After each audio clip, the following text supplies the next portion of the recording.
मैं मुंबई में जहां रहता हूं बहुत सारे मारवाड़ी परिवार रहते हैं। मैं नीचे उतरा, मैंने देखा दादाजी अपने पोते को डांट रहे थे। मैंने कहा दादाजी पोते को क्यों डांट रहे हो? बोले रोहित बेटा अपन मारवाड़ी है ना। मैंने इसको समझाया कि तू एक सीढ़ी छोड़कर एक सीढ़ी चढ़ाकर, ताकि चप्पल कम घिसे। मैंने कहा फिर डांट क्यों रहे हो? बोले 2 सीढ़ी छोड़कर चढ़ने लगा और पजामा फाड़ लिया।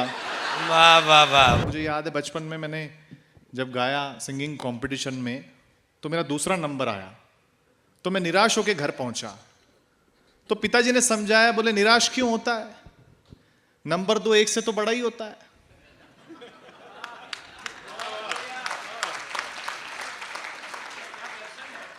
निराश क्यों? मैंने कहा नहीं पापा, मैंने तो बोले टेंशन मत ले, ये बता कि तूने कौन सा गाना गाया।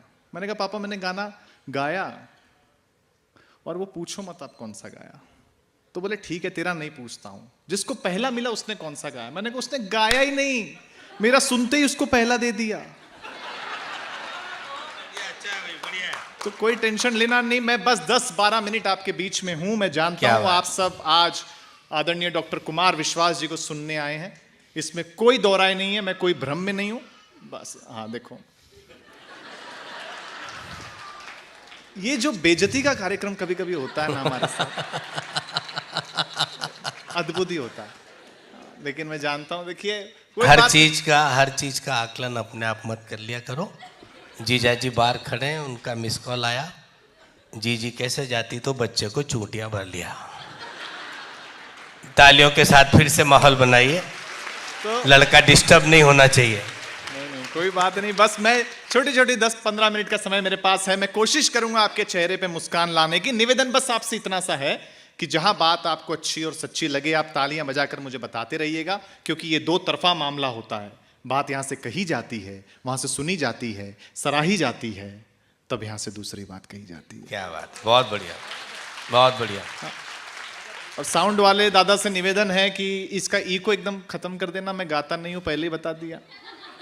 तो पहली 4 पंक्तियां सुनाता हूं कि तुमको मिल सकता है हमसे बेहतर, तुमको मिल सकता है हमसे बेहतर, हमको मिल सकता है तुमसे बेहतर, लेकिन तुम और हम 2 अगर मिल जाएं तो कुछ और नहीं हो सकता फिर इससे बेहतर। क्या बात क्या बात। और मैं फाउंडेशन को इसलिए बधाई देना चाहता हूं कि आज आप कोई भी कार्यक्रम करवा सकते थे, क्योंकि डॉक्टर साहब जितना पेमेंट लेते हैं उतने में तो बॉलीवुड सेलिब्रिटी भी आ जाते। लेकिन अगर आपने कभी सम्मेलन करवाया है तो मैं जानता हूं, तो लेकिन अगर आपने कवि सम्मेलन कराया है और ललिता जी ने बहुत मेहनत इसके लिए की है, इसलिए पता चलता है कि बाबूजी के जो संस्कार हैं वो अगली पीढ़ी में पहुंचे हैं। क्या मैं बात, चाहता बहुत हूं बढ़िया, जोरदार तालियां आप पर बजाइए। बढ़िया बात है विरोध, वाह वाह वाह। ललिता जी कहाँ बैठी हुई हैं? अच्छा आप यहाँ से यहाँ आ गए, ठीक है। आपको इसलिए प्रणाम करता हूँ कि आप खुद एक राइटर होने के बावजूद हमें नीचे बैठ के सुन रही हैं, वरना कौन सुनता। देखिए मैं तो राजस्थान का हूँ, मारवाड़ी हूँ। कितने मारवाड़ी बैठे हैं यहाँ? सारे मारवाड़ी। लो जी, कोई टेंशन ही नहीं, सारी दुनिया जानती है अपन कैसे होते हैं। हाँ सारे घर के लोग। मैं तो मेरी कॉलेज फ्रेंड के साथ घूमने गया था, घर पहुंचा पिताजी ने सवाल कर लिया, बोले खर्चा कितना हुआ? अपने मारवाड़ी घरों में दिन भर बात पैसे की होती है, फिर भी सारे मारवाड़ी एक ही बात बोलते हैं कि बात पैसा की कौन नहीं है।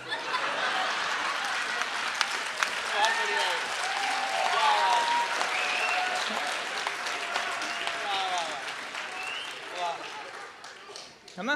ललिता जी ने भी फोन करके यही बोला कि पेमेंट का टेंशन मत लो। तो लेकिन अभी तक मिला भी नहीं। हाँ मतलब अच्छा, ललिता जी 3 महीने से मेहनत कर रही हैं कि डॉक्टर साहब आ जाएंगे ना। इनको मेरे ऊपर भरोसा ही नहीं कि मैं डॉक्टर साहब को ला सकता हूँ। हाँ मैंने कहा नहीं बिल्कुल टेंशन मत लो। आज डॉक्टर साहब आए भी तो 2 दिन से कुमार सर सूरत में थे, राम कथा कर रहे थे, 1 लाख लोग देखने आ रहे थे। हाँ बहुत अच्छा हुआ इनका आयोजन। तो आज बड़ा हौच पौच था आज का शेड्यूल सर का। तो सर ने मुझसे चाय पीते समय कहा कि यार वो तो मैं आ गया, तूने बुला लिया था इसलिए, वरना वहाँ के आयोजक कह रहे थे एक दिन कथा और कर दो। मैंने कहा सर अगर आप वहाँ भगवान राम को याद कर रहे होते और अगर आज आप यहाँ नहीं आते तो ललिता जी जो मेरी हालत करती ना, मैं भी भगवान को ही कविता सुना रहा होता ऊपर। हम तीनों का तो राम नाम सत्य ही था फिर। हाँ, तो सर ने मेरा निवेदन स्वीकार किया। नहीं, प्रॉब्लम है सर का ऑफिस जो है ना, डराने का काम करता है भाई साहब। हाँ, अभी तो सर को सिक्योरिटी है सरकार की तरफ से, तो ऑफिस ने बोला वो सरकार का फोन आ रहा है, इधर से पुलिस का फोन आ रहा है सुबह से, बोले कि 15 लोगों का ट्रैवल आपको मैनेज करना पड़ेगा। मैंने कहा अपन मारवाड़ी लोग हैं, खर्चा कम करो। तो मैंने बुद्धि का प्रयोग किया, मैंने डॉक्टर साहब को फोन किया। मैंने कहा डॉक्टर साहब बिल्कुल चिंता मत करो, आपको कोई हाथ नहीं लगाएगा, आपकी सिक्योरिटी में मैं खड़ा रहूंगा। डॉक्टर साहब बोले बेटा तेरी हालत जो है, तुझे खुद सिक्योरिटी की जरूरत है। हाँ, नहीं देखो, लेकिन मैं इसलिए सौभाग्यशाली अपने आप को मानता हूं कि डॉक्टर साहब मुझे प्यार करते हैं, इसलिए मैं खास हूं। क्योंकि डॉक्टर साहब जिसको प्यार करें वो आम आदमी तो हो नहीं सकता।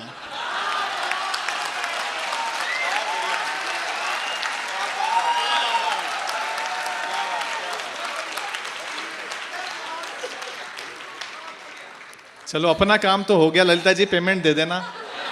मैं मेरा काम तो हो गया।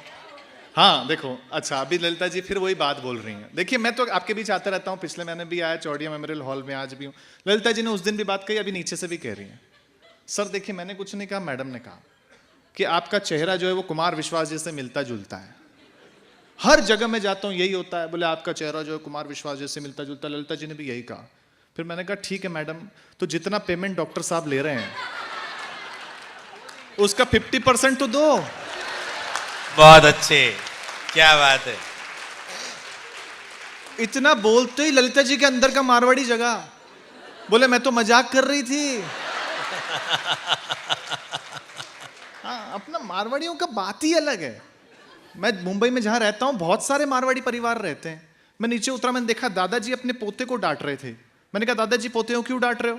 बोले रोहित बेटा अपन मारवाड़ी है ना। मैंने इसको समझाया कि तू एक सीढ़ी छोड़कर एक सीढ़ी चढ़ाकर, ताकि चप्पल कम घिसे। मैंने कहा फिर डांट क्यों रहे हो? बोले 2 सीढ़ी छोड़कर चढ़ने लगा और पजामा फाड़ लिया। वाह वाह वाह, ये भी खूब, वाह। हमारा अच्छा देखो दुनिया, बहुत बढ़िया, बढ़िया रोहित, वाह। धन्यवाद। तूने डायरेक्ट अटैक किया है, मुझे तो इस बार भी तेरा पेमेंट कुछ ठीक नहीं लग रहा।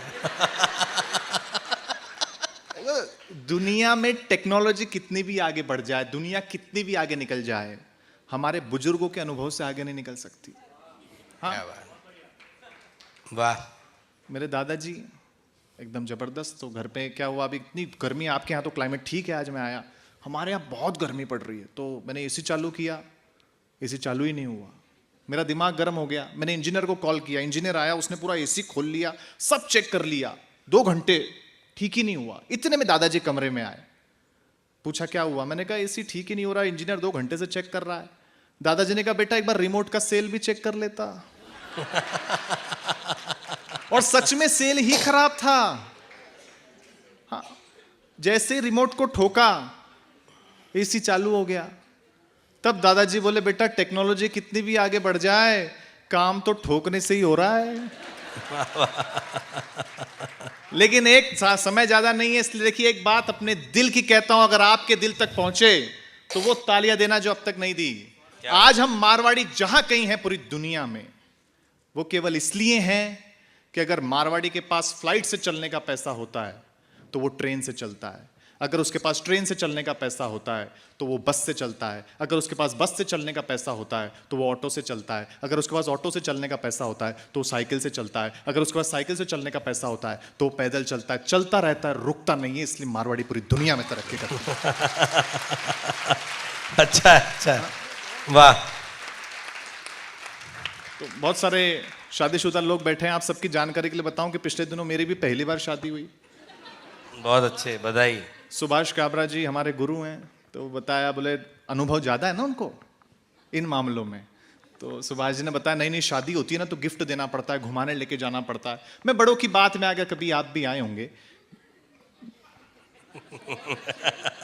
मैंने सोने का हार खरीदा पत्नी को गिफ्ट किया। उसने देखा, उसको बड़ा पसंद आया, वो पहनने लगी। पहनते पहनते पूछा, ये असली तो है ना? मैंने कहा असली होना चाहिए, वरना 35 रुपए गए पानी में। वाह वाह वाह वाह, बहुत अच्छे भाई, बढ़िया। हमारा कोई जवाब ही नहीं। पीछे पड़ गई, बोले घुमाने लेके चलो, बात पहुंचे तो बताना। बोले घुमाने लेके चलो, घुमाने लेके चलो, घुमाने लेके चलो। मैं उसे शमशान घाट पे ले गया। वो बोली, ये कैसी जगह ले आए हो? मैंने कहा, अरे पगली, लोग मरते हैं यहाँ आने के लिए। क्या बात भाई, बहुत बढ़िया, बढ़िया बढ़िया है रोहित, वाह। लेकिन मैं महिलाओं के बारे में ज्यादा बोलता नहीं। मैं महिलाओं का बहुत सम्मान करता हूँ। ललिता जी बैठी हैं, मैं महिलाओं का बहुत सम्मान करता हूँ, बहुत सम्मान करता हूँ, क्योंकि महिलाओं को आप जो भी कुछ दें, बदले में आपको ज्यादा लौटाती हैं। जैसे आप इन्हें मकान दें, ये आपको घर करके देती हैं।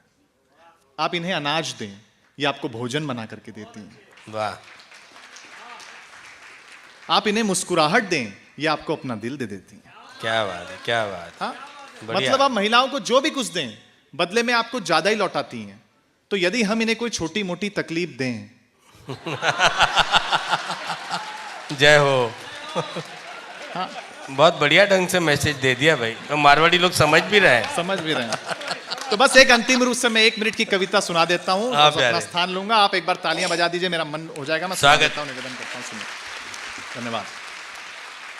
एक दिन कृष्ण भगवान मेरे सपने में आए। बस मैंने वो, क्या आप क्योंकि हाथ से सुनना पसंद कर रहे हैं इसलिए सुना रहा हूँ। केवल 1 मिनट की कविता, छोटी सी है, तो आपका ज्यादा समय नहीं लेना चाहता हूँ। एक दिन कृष्ण भगवान मेरे सपने में आए, बातचीत की, एक एक पंक्ति पर आपकी दाद, आपकी तालियां मिले। निवेदन करता हूँ, सुनिए कि हे कृष्ण, आप इस कलयुग में आके तो देखो।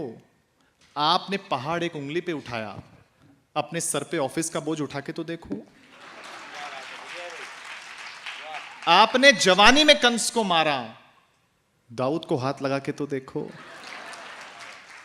अगली पंक्ति पर तालियां चाहता हूं कि आपने भरी महफिल में द्रौपदी को साड़ी पहनाई, मल्लिका को एक साड़ी पहना के तो देखो। आपने 16,000 गोपियों को अपनाया, आज एक का खर्चा तो उठा के देखो। और अंतिम पंक्ति की, आपने भव्य सागर पार किया, बेंगलोर में सड़क पार तो करके देखो। हे कृष्णा, किस कलयुग में आके तो देखो। देखिए, ये बात मैंने की, लेकिन ये बाद में मैं बहुत जिम्मेदारी के साथ कहकर अपना स्थान लेता हूं कि गुरु और शिष्य का रिश्ता कैसा होना चाहिए, उसका सबसे अच्छा उदाहरण है कि श्री कृष्ण और अर्जुन जैसा होना चाहिए। आप सब बड़े ज्ञानी लोग यहां बैठे हैं, आप सब जानते हैं कि महाभारत के वक्त दुर्योधन ने श्री कृष्ण की पूरी नारायणी सेना मांग ली थी, जबकि अर्जुन ने केवल श्री कृष्ण को मांगा था। उस वक्त श्री कृष्ण ने अर्जुन की चुटकी लेते हुए कहा कि हार निश्चित है तेरी, हरदम रहेगा उदास। हार निश्चित है तेरी, हरदम रहेगा उदास। माखन दुर्योधन ले गया, केवल छाछ बची तेरे पास। इस पर जो जवाब अर्जुन ने दिया, अगर आपको लगे रोहित शर्मा ने ठीक ठाक काम कर दिया तो मुझे तालियों से विदा करना। श्री कृष्ण ने कहा, हार निश्चित है तेरी, हरदम रहेगा उदास। माखन दुर्योधन ले गया, केवल छाछ बची तेरे पास। इस पर अर्जुन ने कहा, हे श्री कृष्ण, जीत निश्चित है मेरी, दास रह नहीं सकता उदास। जीत निश्चित है मेरी, दास रह नहीं सकता उदास। माखन लेकर क्या करूं जब माखन चोर है मेरे पास। बहुत बहुत धन्यवाद, बहुत बहुत धन्यवाद।